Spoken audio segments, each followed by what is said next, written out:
Welcome into a brand new edition of the 06010, the ESPN Communications Podcast. I'm your host, Alex Feuz, and we are joined by the one and only Mike Greenberg, Greeny, NFL Sunday Countdown host, and also host of Get Up. Greeny, thanks so much for joining us on the podcast today. Week 1 of the NFL season is already in the books. Walk us through, what did your Sunday look like? First of all, thank you for having me on. Second of all, it was an exceptional week 1, obviously, in every way that a week 1 can be exceptional, with, in my particular case, the exception of the final score of the Jet game, which is my team. But so my Sundays have changed a little bit from last year. So last season was my first season hosting Sunday NFL Countdown, and the show emanated from Bristol. So I had some travel involved. I live in New York City, and that's where we shoot Get Up every day. So I had to make my way up to Bristol. The way Sunday NFL Countdown works is that our production meeting is Saturday night. We have like a dinner because all of the other talent on the show besides myself is flying in from some other part of the country. Randy Moss and Rex Ryan, Alex Smith and Teddy Bruschi, they're all coming in from other places. So we meet Saturday night for dinner. So now that's been moved to Manhattan. And so on Sunday morning this week, I'll just take you through my day. I got up at 5:30. I was in the studio at 6:30, and the production team of the show and I sit and go through the entire rundown top to bottom. The producer of Sunday NFL Countdown, his name is Chad Minatillo, is terrific. He's been doing the show forever, and he's outstanding. He spends all week formulating the rundown, and then I'll go in and write the parts of it. The overwhelming majority of our show is ad-libbed, but there is stuff that has to be written, and so we'll go through that on Sunday morning, make sure that's all finished and finalized, and any graphics that I need to know about and whatever else the case may be.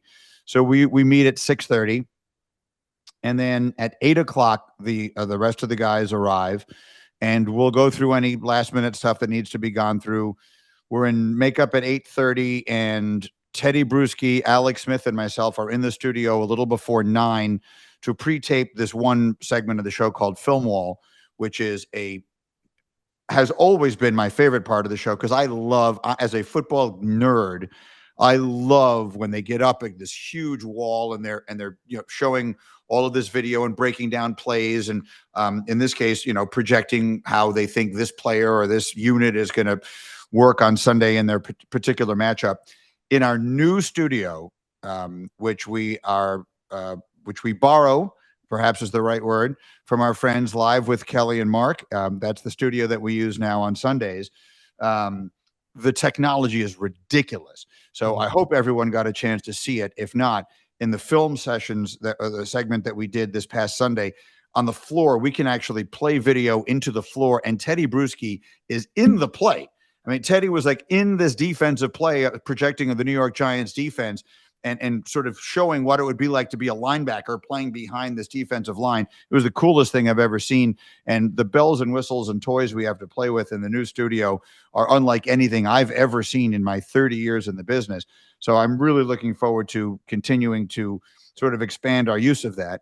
And then the show starts at 10 o'clock. We tape that segment. The rest of it is all done live. And the show starts at 10 o'clock. And the vibes were off the charts this week for a variety of reasons.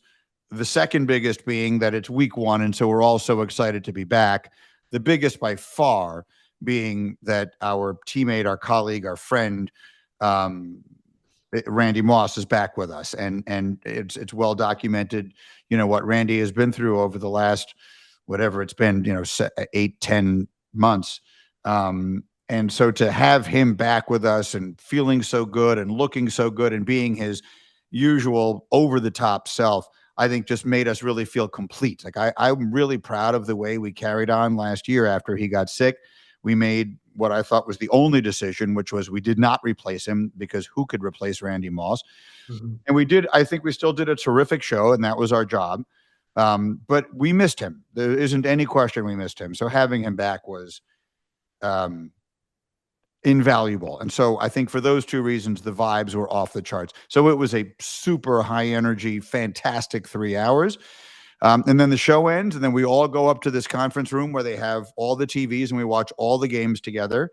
And Seth Markman, who runs all of our football for us at ESPN, and I are both big Jet fans. So we basically were watching the Jet Steeler game, and Shefty was consoling us through the worst moments of it.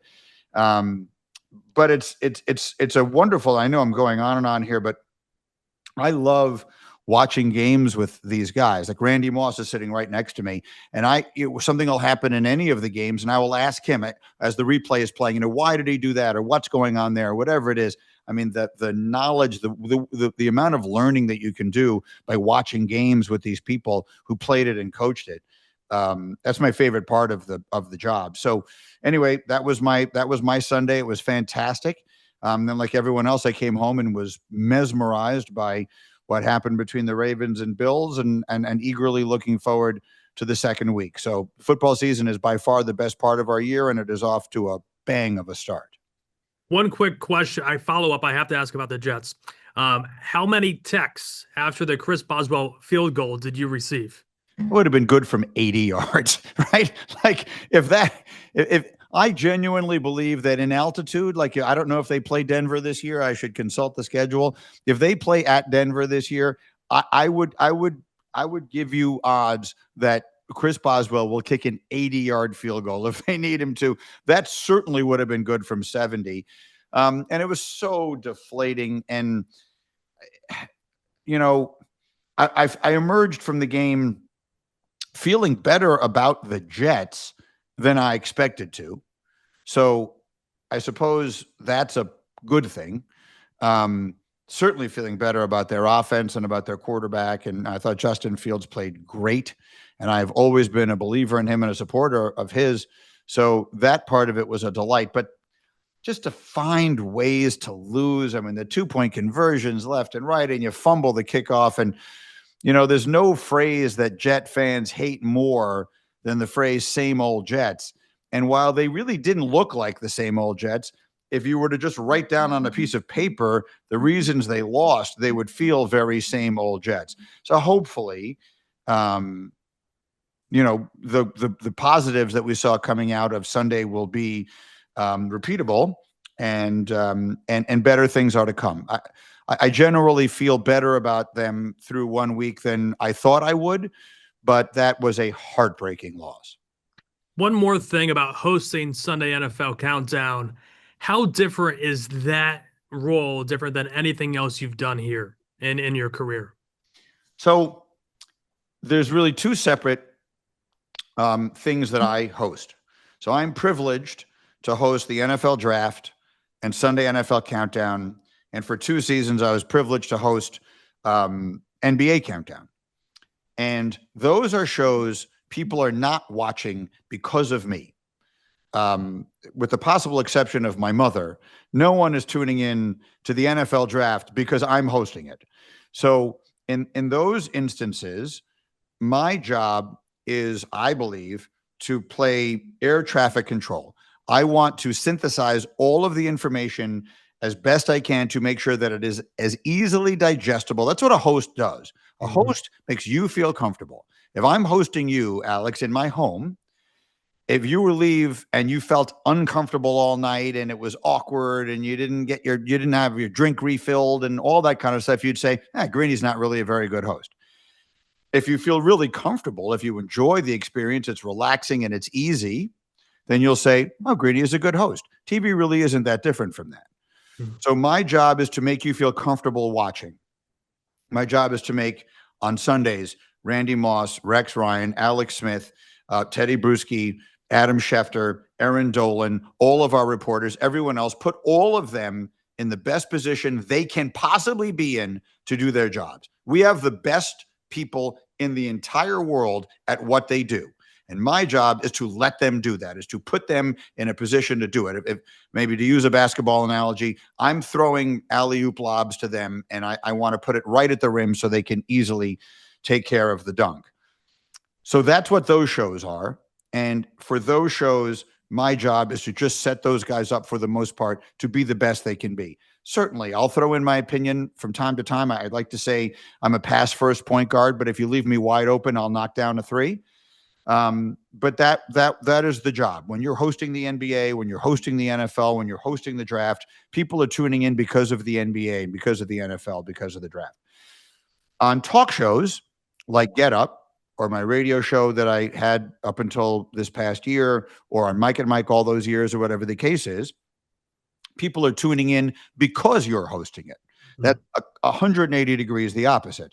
They're tuning in because of you. They're coming to hear what you have to say. So that's a very different approach. And, Get Up is an ensemble show. So, for example, we're recording this conversation on a Monday. On my Monday mornings, I have Rex Ryan, I have Damian Woody, I have Dan Orlovsky, I have Adam Schefter. My job is similarly to put them all in the best position they can to be the best they can be. But I'm also going to make sure that my personality is part of it. In fact, my personality is probably driving the direction that most of it takes, because I think that's why the audience has chosen to come along for the ride. So that's really the difference. And I for example, I am a Jet fan, and I make no secret of it. And certainly anyone who has watched or listened to me over the years knows that's my team. You have your team. That's why you're interested in sports. I have mine. That's why I'm interested. But on something like the NFL draft or on Sunday NFL Countdown, I'm not going to spend a lot of time talking about my fandom. I'm not going to allow my fandom to dictate any of the decisions that get made, because that's not the time and the place. Get Up and Mike and other shows like those are the time and place. And I think that's the line of demarcation between those two. So the hosting is it's a little different feel, but most of the fundamentals of it remain the same. What I think maybe things people don't realize is how much writing goes into it. And you alluded to it earlier, how much writing goes into it for you. And I know that's one of your main skills that maybe people don't realize from just watching the shows, because you realize maybe fans don't realize just how much writing goes into it. Well, I mean, actually startlingly little, to be honest with you. We don't write, the radio shows are completely unscripted. Mm-hmm. The TV shows, some of it has to be scripted, because there are parts of it that have to be able to be done in synchronicity. So we have a director, we have a producer, we have graphics operators, we have people who are going to roll tapes. So there are a lot of things that have to be synchronized, and I can't just take it wherever I want to go. So there are multiple people that have to be able to go with me, because it is a visual medium and people don't want to just watch me on a screen. They want to see the video. They want to see the graphics. They want, there's a whole, there's a lot more to the experience. So that part of it is written. But the rest of it is ad-libbed. I do love to write, and I've written books and other things. The majority of what we do in the talk realm cannot be scripted. I think if you're hosting a show alone, like there are people who host shows solo, both in and outside of sports.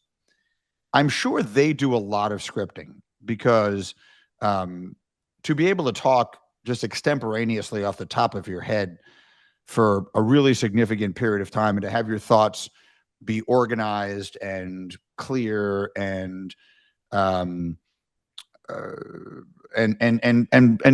be something that people are going to want to listen to, that would be a ridiculous skill. That's one I certainly don't have.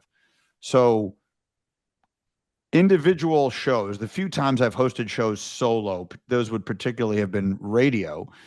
Sometimes there'll be some scripting involved in that. With TV, by and large, that what you were seeing are legitimate, live, organic conversations.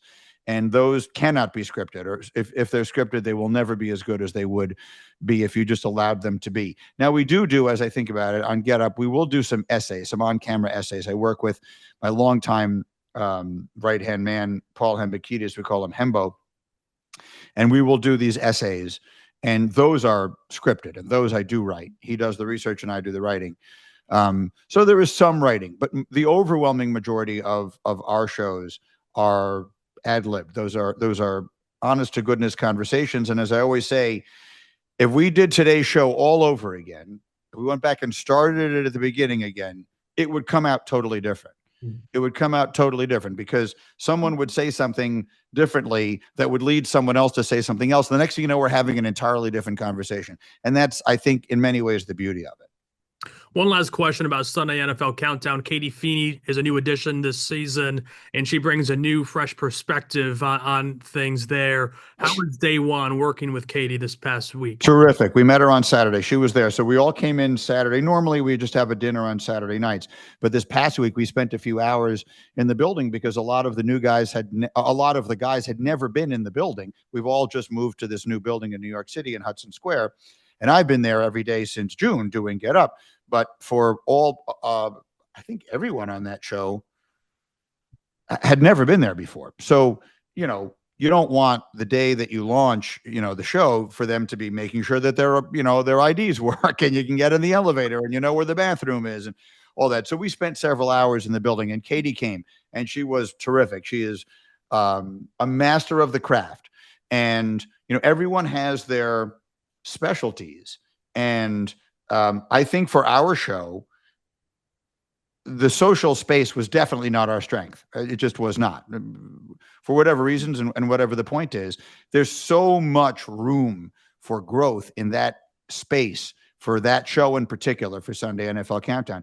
And she's the perfect person to do it. What an incredibly impressive young person she is, to have created this business when she was in high school for herself. And business is the appropriate word for it. She's been doing it professionally, if you will, for many years, as young as she is. So she is a grizzled veteran, if you will, despite how incredibly young she is. So, to be completely honest with you, I think it will be a great relationship for us and for her. I think we will all learn from it. I know from talking to her for about a half an hour on Saturday, I learned a lot from that conversation about what resonates in that space. It's very different. I've worked my whole career primarily in traditional radio and traditional television. And what resonates with your audience in that space is vastly different, of course, from what resonates in the social space. And even within the different social media themselves, what resonates on X is different from Instagram, is different from Snapchat, different from TikTok. And she is an expert in those areas. So I think I will, and hopefully all of us will learn a great deal from working with her. And hopefully she too will be enriched by working with us. So I think it is a win-win. Greeny, Get Up has now become a part of every sports fan's morning routine.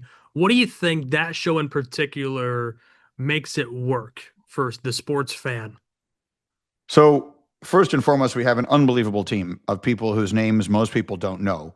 But from our coordinating producers and our associate producers, our production assistants, our director, all of our technical people, everyone who works in the studio, we've almost all of us been together practically from the beginning. And it is a labor of love. When you work the hours that we work, you've got to get up and love it. There's nothing, the only thing harder than getting up really, really early in the morning is getting up early in the morning to do something you don't want to do.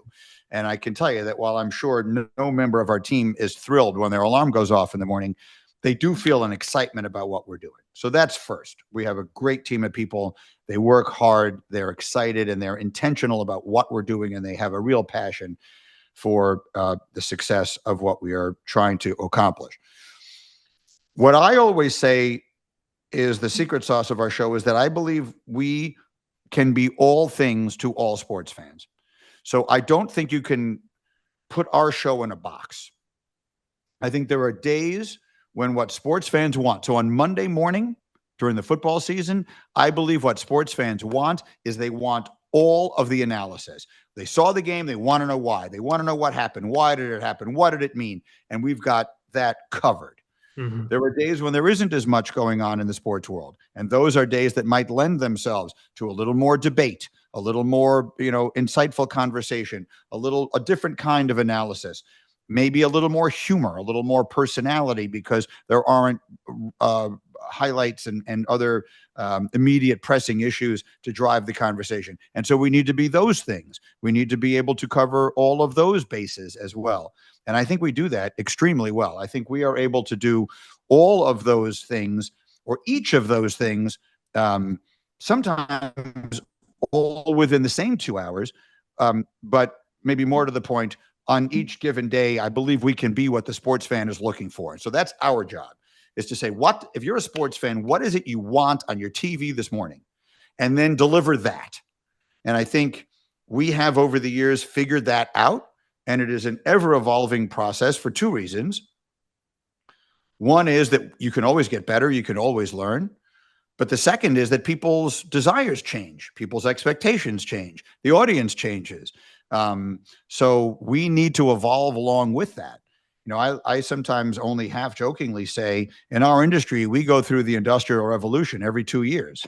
You know, the Industrial Revolution took 100 years. In our business, it happens like biannually. That I think is the is the key to it, is to make sure you're aware of what the audience is looking for and then give them that. And I think we have done a really good job of that. And I hope that it continues. I always say, I think the show is better than it was 6 months ago, and it better be better 6 months from now than it is today. Without a doubt. Also, you have a new book coming out later this month, Got Your Legends. How fun was this process for you to write this book, which is a little different from what you've worked on in the past? Yeah, so this is with the aforementioned Hembo and I. He does the research and I do the writing. He is the best in the business, and the research is what makes the stories so fascinating. So this is the third book of sort of a trilogy that we've done. The first one was called Got Your Number, and in that one, we chose each number from 1 to 100, and we determined who it was in sports history that owned that number. And that was a fascinating and fun project. The second one, which came out last year, was called Got Your Answers, where we picked the 100 biggest questions in sports and answered them. And then this one is sort of the over the top sort of conclusion, if you will, of the saga. So in Got Your Legends, we take all 128 teams that make up the NBA, the NHL, the NFL, and Major League Baseball, and we rank them in terms of historical greatness from 1 to 128, from the best to the worst, from the apex to the basement. And that's part of the fun, is seeing where we ranked all the teams. But I think the more fun piece is that we then, for each of the teams, from the best to the worst and every one of them in between, we chose the four faces of the franchise, the Mount Rushmore, if you will, of each of these teams. Who are the four most important people in the history of these franchises? And the overwhelming majority of those are players, but there are coaches, there are executives, there are owners, and there was one broadcaster who winds up making the list. Might be more than one broadcaster now that I think about it, but the point remains. So those are two separate areas for sports fans to sink their teeth into and to debate and see where they think we got it right and where they think we got it wrong, both where their team is ranked and who we chose to represent them. And so the book will be out a little later in September 23rd is the release date. And I cannot wait. All of the people that have gotten advanced copies have sent me text after text after text. Greeny, I can't believe you didn't put this. I can't believe you gave this to him or her, whatever the case may be. So I'm really looking forward to the conversation that will ensue from this one. I can't wait to read it. Can I try and guess maybe one of the broadcasters that you mentioned? Mm-hmm. Is it Bob Uecker? Bob Uecker, I believe, is in the book, yes. And that's why I hesitated, because I don't have a copy of it in front of me. Vin Scully is in the book. So Vin Scully is one of the four franchise faces of the Dodgers. I believe Bob Uecker, and I should have a copy in front of me. I think Harry Carey also is in the book. But the more to the point, people will find these answers out as they read it, and they will be able to decide whether they think we got it right or wrong. And as we always say, we have the data on our side. Hembo's research is immaculate. So I'm ready for any and all arguments. Well, I won't argue anything against Vince Scully. That's for sure. But Greeny, this is my favorite part of any interview I do. It's the Feuz Fast Five. It's 5 quick questions. Are you ready? Yes. People might know this about you, but if they follow you on Instagram, they'll see photos of you and your wife frequently going to Broadway shows. What's been your favorite Broadway show in the last year? In the last year, I think my favorite thing that I saw was Maybe Happy Ending, which wound up winning the Tony for Best Musical. It starred Darren Criss, who was on Glee. It's absolutely wonderful. It is still playing. The best thing that is on Broadway is Hamilton by far. I know that's a cliche answer, but I'm lucky enough to have grown up in New York City with parents who loved theater. So I have been going to see theater in New York for my whole life. And Hamilton is the single best thing I've ever seen. And that's with the exception of nothing. And I've seen everything for half a century. So Hamilton is the best thing to see on Broadway. But of the things that have come out in the past year, I loved Maybe Happy Ending. I loved Death Becomes Her, which is just a big, fun, musical, over-the-top, like Mel Brooks style farce. I had a fabulous time with that. And there are quite a few other things I've seen that I really liked, but of the more recent stuff, I would say Maybe Happy Ending was my favorite. Where does Sunset Boulevard rank on that list? Loved it. I thought she was tremendous. Great fun.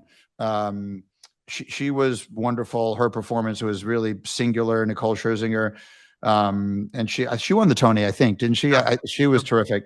So that was up there. I liked Maybe Happy. I mean, if you're asking me to choose between them, I liked Maybe Happy Ending better. Yeah, totally. What's one sports story you wish you could go back and cover again, knowing what you know now? Meaning something that I did cover or Yeah, something I sure. didn't get a chance to cover? Yeah. Oh, well, I don't know if this was one story, but I began my career through a variety of really fortunate circumstances. I began my career covering the Chicago Bulls of Michael Jordan in the 1990s when I was 24 years old, again, through a ridiculously fortunate series of circumstances. I wound up on the Bulls beat for the All Sports radio station in Chicago, and I traveled with those teams. And everything that I know about sports, everything that I know about greatness, every insight that I have that I think is even remotely meaningful, and certainly anytime I compare anything to anyone, I always bring it back to that. And I'd like to think that I really soaked it up. I'd like to think that being around Michael in particular, but all of those teams, those guys, Scottie Pippen, and I was mostly with the first three Pete teams. So Horace Grant and John Paxson and Bill Cartwright and Phil Jackson and those, that all of the things that went into that group. I would love to go back and see it all again through the eyes of a man in his 50s rather than someone who was 24. Like I think I knew I was doing something special, but I don't know that I realized just how special it was. Sort of, I'll make an analogy. I grew up in Greenwich Village in Manhattan, on a very, very busy street called Bleecker Street. And for most of my life, when I tell people I grew up there, they will say to me, "Oh my goodness, what must that have been like? What an unbelievable experience that must have been." And the truth is, when that's where you grow up, you don't know any other way. And so it was not until I moved away that I really appreciated how unique and special that was. I think I feel the same way about the Bulls. I think I wish I had recognized that this is going to shape my whole life, and sort of soak it in even more than I did. It was an incredible traveling back and forth. Those series against the Knicks in 92, 93, 94 was so epic. And I would love to do it again just because it was so much fun. Back and better than ever is a frequent catchphrase of yours. Where did that start for you? It started the second year of Mike and Mike. So Mike and I started our show in early January of 2000. And we worked through Christmas, and then we had a week or 10 days off for the holidays, and then we came back. And I began each morning by saying, "Okay, year 2, day 1 of Mike and Mike." And as I was doing that, an executive who worked for the company said, "That's really annoying. Like it's an annoying phrase. You don't want to do it. And I wanted something that felt like that. Like, each day is like a new day. We're getting better. Like, Mike and I started so small, and I think both of us could feel, certainly I could feel us getting better. And so I think one day it just sort of came out of my mouth. We are back and better than ever. And I kind of liked it. So I stayed with it. And the next thing I know, I just was saying it every day. And so I guess I've been saying it pretty much every day now for 24 years. And it just sort of stuck. But it really began that way. It began because what I was saying instead of it was terrible. If you could host a podcast with anyone in your phone contacts, who are you choosing and why? Oh, that's a good question. I'm staring at my phone right now, trying to think of who is in there. Like, there are so many things I'm interested in beyond sports, that there's a part of me that would love to host a podcast. I don't know, like, I love thrillers. I love to read thrillers and mysteries. So like, Harlan Coben is a friend of mine, and he, for my money, he's the best writer of thrillers that there is out there right now. Like, I would love to host I interviewed him for a podcast once, but he's just such a smart, interesting guy with such a fascinating way of looking at the world. So I'd love to do one with him. I have the phone numbers of quite a few members of the cast of the original cast of Hamilton in my phone, because I got to know some of them. So like, hosting a podcast with like Daveed Diggs or Chris Jackson would be really cool. I don't have Lin-Manuel Miranda's phone number, in case you're wondering. But from the sports side of it, which is probably what I should do, that's a really good question. If I could pick someone in sports, like someone like, I mean, I have Charles Barkley's phone number. He's obviously fascinating and fun. And I think would be tremendous to talk to, every day in different directions.